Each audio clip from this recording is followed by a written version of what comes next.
Barsky. He is a former KGB spy and author of Deep Undercover, My Secret Life and Tangled Allegiances as a KGB Spy in America. Jack, welcome back. Good to have you back on the program 2 nights in a row. Well, good to be back. So what do you make of this? Is she a spy, what we would call a spy? I would think so, albeit most likely an amateur, because I understand she communicated via Twitter and emails. A trained an operator wouldn't do that. But you asked an interesting question a while ago. We said, how many of them are there? That's an excellent question, because there could be a lot. You got to understand one thing. If you are in this kind of an oligarchy that Russia is, if you are somebody, you are there. You are somebody because you're allowed to be somebody. And if you're going to the United States, somebody will talk to you and try to help you that you can help them. So any contact with Russian nationals have to be suspect. And I am totally flabbergasted by the lack of understanding by some of our politicians that when you touch a Russian, you possibly touch Russian intelligence.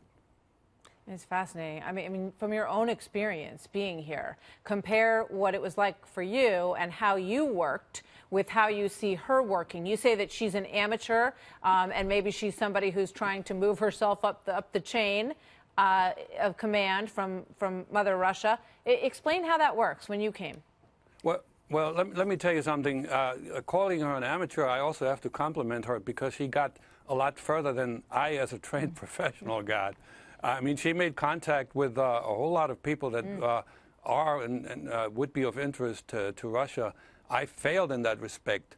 I was trained extremely well. I was really undercover secret. She's playing the game, you know, around the, you know, there's a fine line between being a friend and being an influencer, trying to, you know, get close to somebody and eventually making that person an asset. That's the big difference, and I think the more people Russia can throw at this, and we have a pretty open border, we let people in, we let people study here and so forth, the more of a chance there's for success.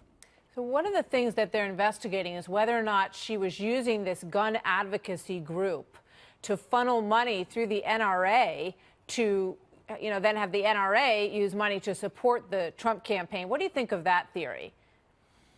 I think it's a bit of a stretch, however, and this comes right out of the old KGB playbook. We were taught, and I think this is real, that the best recruits are the ones, folks with strong convictions.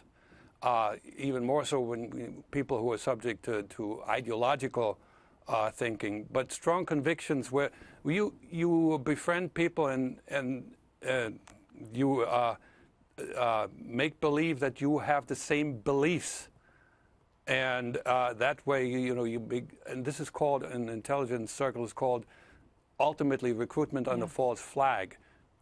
I know you said that it almost brought you to tears yesterday when you watched the president, and you just said you think a lot of politicians don't get it when it comes to how this works.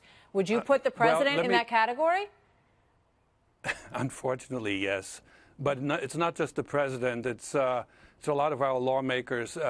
This is my observation, that Americans are very trusting and very naive, unlike Europeans, who are always suspicious of their neighbors.